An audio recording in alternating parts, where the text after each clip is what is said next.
klarong-klaro na ang kagabi ay senaryo na gawa-gawa lamang ni Bato at ni Alan Peter Cayetano. Talagang sa lahat ng tao na magpapaputok ang OSA talaga.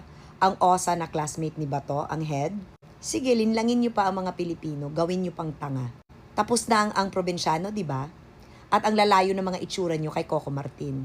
Kaya wag nyo nang ipilit yung senaryo ninyo. Ituloy ang impeachment ni Sara Duterte.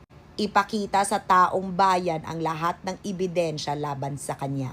Ipakita nyo rin sa taong bayan na ilalagay nyo sa tamang lugar at hindi nyo sasalbahin ang kaibigan nyong gaga.